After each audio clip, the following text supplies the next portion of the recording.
Coluna Radar, da revista Veja, revelou o que pode ser uma das informações mais graves dos últimos anos sobre a relação entre os poderes no Brasil. Segundo a publicação, um ministro do STF ligou diretamente para Lula. O motivo? Reclamar da atuação da SECOM. Não se tratava de fake news, não se tratava de ataques pessoais. Tratava-se de críticas jornalísticas feitas por sites e blogs alinhados à esquerda. A simples existência dessa ligação já é alarmante. O tom, segundo a reportagem, torna tudo ainda pior. Não foi um pedido, não foi uma sugestão, foi uma cobrança dura. Isso revela algo profundo. Um ministro do STF se sentiu confortável para agir como superior hierárquico do presidente da República. Em qualquer democracia funcional, isso seria inaceitável. No Brasil, parece ter virado rotina. O recado dado pelo ministro teria sido direto e assustador.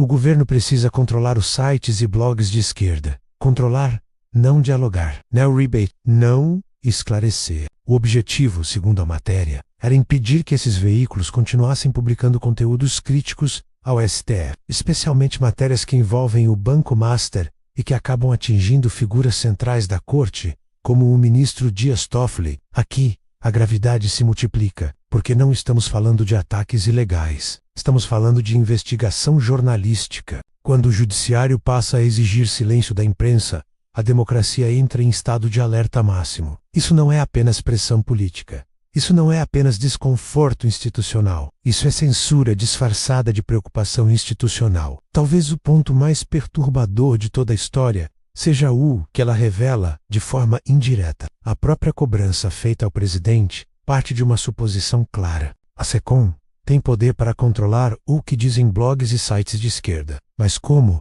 A resposta implícita é óbvia, menos e devastadora: financiamento público. A matéria sugere que esses veículos dependeriam de verbas institucionais e, portanto, poderiam ser silenciados, caso o governo assim desejasse. Se isso for verdade, estamos diante de algo gravíssimo. Imprensa financiada pelo governo, conteúdo moldado, conforme interesses políticos. Críticas permitidas ou proibidas, conforme ordens superiores. Isso destrói qualquer noção de liberdade de imprensa e independência editorial. Debate público, honesto e pior, revela que o STF não apenas reage às críticas, mas exige que elas sejam interrompidas. Essa história não fala apenas de uma ligação telefônica, ela revela como o poder realmente funciona no Brasil. Um pequeno grupo dentro do STF passou a agir como fiscal do discurso público, guardião da narrativa, autoridade acima dos outros poderes. Quando um ministro do Supremo se sente confortável para dar bronca no presidente, exigir censura indireta, reclamar de matérias jornalísticas,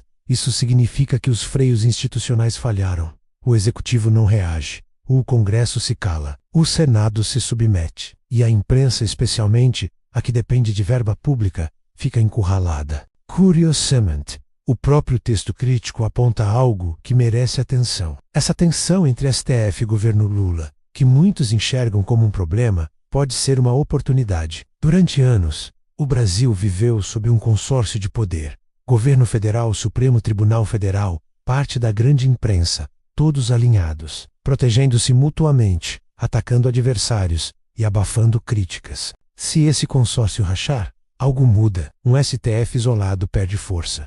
Um governo pressionado precisa se posicionar. Uma imprensa dividida começa a falar. A democracia não se fortalece com consenso forçado. Ela se fortalece com conflito, transparência e limites claros. Enquanto o judiciário agir sem limites, o executivo aceitar cobranças ilegítimas, a imprensa depender de verba pública, o Congresso permanecer em silêncio, o Brasil continuará vivendo uma democracia apenas formal. A verdadeira democracia exige judiciário forte, mas contido, executivo soberano, imprensa livre e crítica sem medo. E nada disso existe quando o ministro do STF pode ligar para o presidente e exigir silêncio. Agora a pergunta é para você. O ministro do STF pode dar ultimato ao presidente da República? A imprensa deve ser controlada para proteger autoridades? Quem manda no Brasil hoje? O povo ou um pequeno grupo de poder? Deixe seu comentário. Compartilhe este vídeo. Espalhe essa informação, porque quando a censura começa a ser normalizada,